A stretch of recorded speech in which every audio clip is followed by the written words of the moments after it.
Gopalakrishnan of MIIndia.com and Thai Detroit, and I have with me one of our enterprising entrepreneurs as well as one of our enterprising charter members, Vice President of Thai Detroit and part of Fakuri Law Group, that is Rami. Hi Rami, how are you doing today? I'm doing well, and yourself? Good. Good. So Rami, tell us about your perspective about entrepreneurship and immigration and your agenda for Global Midwest. Sure. Actually, I think that there's a vital link between entrepreneurship and immigration. I think if you look at many of the statistics that show very successful entrepreneurs in the Valley, etc., I believe the latest statistics or study I read was approximately 40+% of startups were essentially first or second generation entrepreneurs. I think immigrants in general tend to be risk takers. I mean, when you leave your home country and leave everything you know for a better opportunity somewhere else, that's just sort of a natural, if you will, skill for entrepreneurship. And I think you can basically document in any area that attracts a lot of immigrants that there's much greater economic viability, and eventually the education system in the area improves, funds in terms of venture capital are attracted there, etc. So there is definitely a clear correlation between immigrants and entrepreneurship. That's great. So tell me about your perspective about the way things are in your industry, since you're, from your legal, legal perspective, the way things are, how the economy is, and where do you think it's going?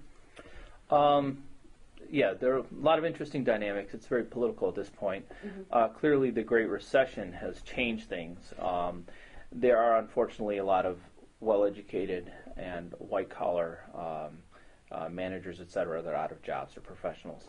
And I think part of that has to do with restructuring of industry in general and globalization. But most of these people are able to find jobs relatively soon. There are some that are having more difficult time, and I think clearly that needs to be worked upon. But in general, the unemployment rate amongst people with a 4-year college degree or higher is about 4% or less, depending on what area of the country you're in.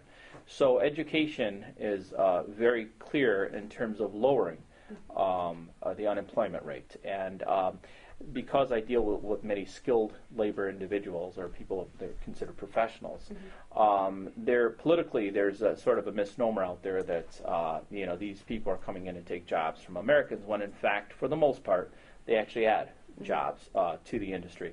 And it's a matter of national economic security, because if we don't bring the best and the brightest, then the best and the best companies and the greatest technology will not be created here. It'll be created somewhere else. So even though this may incur or create some initial problems or a little bit more competition, in the long run it's the right thing to do for the country, for the area, and actually for the U.S. worker, because they also exchange a lot of knowledge. And these people ultimately, eventually, most of them end up getting residency and becoming citizens. So it's not like they're going to take this information and go back. So what we need to do is be more welcoming and make sure that we dispel any misnomers or any negative aspects of true legal professional immigration. Now, the Fakuri Law Group is also the grand sponsor for TieCon Midwest, and I'm sure because you strongly believe in your in the conference as well as the panel that you're putting together. You'll be moderating the Global Midwest. So, what do you anticipate getting out of the panel? We have quite a few very knowledgeable speakers, so it'll be a very interesting and dynamic discussion.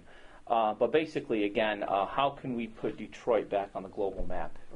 Detroit and the Detroit area really was truly global in the late 50s. I mean, with the automotive industry, etc. And actually, Detroit's had a lot of culture to the world, with Motown music, etc.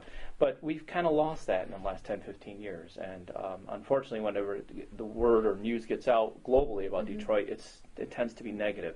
But Detroit is filled with very talented people, immigrants and non-immigrants, and we have many ethnic communities. There is a lot of culture in Detroit. People are somewhat surprised at all the different ethnic groups and languages, etc.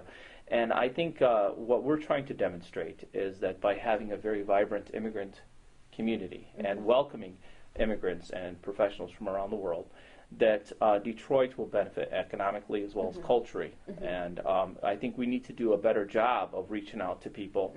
And, many people, of course, hear about the East Coast or the West Coast and, the places to go. But I think by exposing them to the true quality of life that you have in the Detroit area will help us build a more educated and a more outward-looking population. Now you're wearing several hats, with TIE. So you're the Vice President of TIE Detroit, and you're also the chief sponsor, one of the main sponsors, and you're also the charter member. So tell us, what do you think about TIE Detroit and TieCon Midwest 2010, since I think you were in attendance last year too? Correct. Yeah, absolutely. And I think year before. So, yes. TIE is the largest entrepreneurial organization in the world. We are very fortunate to have a chapter in Detroit with good leadership. Tel's been tremendous at moving this chapter along, and we're lucky to have the Midwest Conference. And I think that even though Detroit's known for larger companies in the automotive industry, there is quite a bit of entrepreneurship here. And historically there has been. I mean, actually the big three started off as entrepreneurial ventures. And I think by getting back to our roots in entrepreneurship, it will benefit the community. And I think TIE delivers the message. TIE encourages entrepreneurship, and it also helps change the mindset, which has become a little bit too large industrial. And there's nothing wrong with that. But I think even large companies are trying to think and behave more like entrepreneurs. And they're going to need to, because we're just going to have constant change, and you have to have more of a constant change is good mentality. And what can we learn, and what new ideas can we be open to in order to survive and strive? Great. You will be getting to hear more of Rami Fakuri, and do not mark your calendars, October 28th and 29th for the largest network of entrepreneurs. You will witness the biggest entrepreneurial conferences in the Midwest, and that's TieCon Midwest 2010, October 28th and 29th, and visit our website www.tieconmidwest.org. And this is for TIE Detroit and MID.com, Anu Gopalakrishnan.